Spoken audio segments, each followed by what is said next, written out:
فرمایا تم مجھے راضی کرو، اور آج ہم مخلوق کو راضی کرنے کے پیچھے لگے ہوئے ہیں، آج ہم مولا کو ناراض کر کے لوگوں کو راضی کرنے کے پیچھے لگے ہوئے ہیں۔ اللہ خود فرما رہے ہیں اگر مجھے ناراض کر کے لوگوں کو راضی کرنا چاہو گے لوگ کبھی بھی راضی نہیں ہوں گے، اور جب مولا کو راضی کرو گے فرمایا کہ پھر ساری دنیا راضی ہوگی۔ اور خوب کہا ہے نا، نظر ان کی کیا بدلی زمانے بھر کی ہوا بدلی، نظر ان کی کیا بدلی ہے، یہ دونوں معنوں میں شعر ہے۔ وہ راضی ہوئے، رب راضی تے جگ راضی، اور وہ ناراض ہوئے تو سارا زمانہ۔ ایک بزرگ فرماتے جب میں اللہ کی نافرمانی کرتا ہوں تو اس نافرمانی کا اثر اپنے بیوی بچوں متحد ملازموں میں دیکھتا ہوں کہ وہ میری نافرمانی پہ لگ جاتے ہیں۔ تو اس لیے شاعر کہتا ہے نظر ان کی کیا بدلی زمانے بھر کی ہوا بدلی، او مزاج دوستاں بدلا نگاہ اقربا بدلی، بس وہ مہربان ہوئے سارا زمانہ ہی مہربان ہو گیا ہے۔ ہاں تو میرے محترم سامعین، جب آپ نے مولا کو راضی کر لیا تو دنیا میں آنے کا آپ نے مقصد پا لیا، اور اگر آپ نے مولا کو راضی نہ کیا تو دنیا میں آنے کا آپ نے کوئی مقصد نہیں پایا، ناکام ہو کے چلے گئے۔ تو فرمایا کہ ارجعی الی ربکی راضیۃ مرضیہ، آ جا نا اپنے رب کی طرف اس حال میں کہ تو رب سے راضی اور رب تجھ سے راضی۔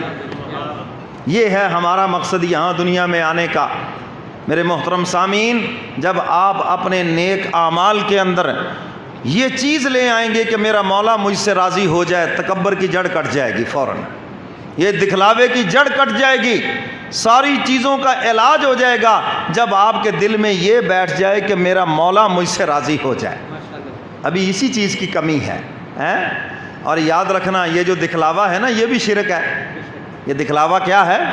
بہت سے لوگ اپنے آپ کو موحد کہتے ہیں لیکن ہیں وہ ریاکار، دکھلاوا کا وہ بھی مشرک ہیں۔ تو اس لیے یہ دکھلاوا اپنے اندر سے نکالو۔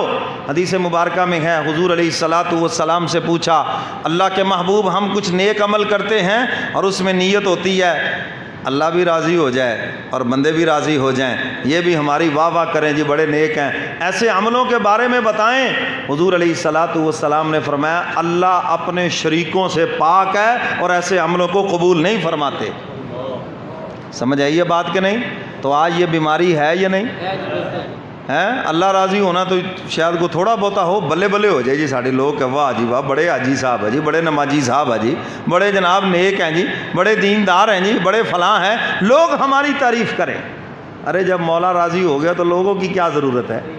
تو اس لیے اللہ کو راضی کرنے کی کوشش کرو۔ ارجعی الی ربک راضیۃ مرضیہ، یہ خوشخبری اس مرنے والے کو سنائی جاتی ہے، آجا اپنے رب کی طرف اس حال میں تو رب سے راضی اور رب تجھ سے۔ تو میں مثال دے رہا تھا نا، افسر کے دفتر میں جائیں، اگر وہ راضی ہے تو آپ بڑے بے فکر ہو کے جائیں گے، اور اگر آپ کو پتہ ہو کہ افسر ناراض ہے اور وہ مجھے سزا بھی دے سکتا ہے تو پھر جائیں گے وہاں پر؟ ڈریں گے، کانپیں گے، کبھی اس سے سفارش، کبھی ادھر، کبھی اس سے پوچھ، یار اس کے ساتھ انبن ہو گئی ہے تو میرا کہیں کو نقصان نہ کر دے۔ میرے محترم سامعین، جب مولا کو آپ راضی کر لیں گے تو انشاءاللہ العزیز پھر آخری وقت فرشتے آ کر یہ آپ کو خوشخبری سنائیں گے۔ تو یہ نفس مطمئنہ سب سے اوپر ہے، اس کو پانے کی کوشش کرو، یہ مزاج اپنا بنانے کی کوشش کرو۔ بڑا آسان ہے، اپنا دھیان آخرت کی طرف لگاؤ، اپنا دھیان مولا کی طرف لگاؤ۔ میرے محترم سامعین، ایک شاعر نے خوب دعوت فکر دی ہے، سنائیں آپ کو۔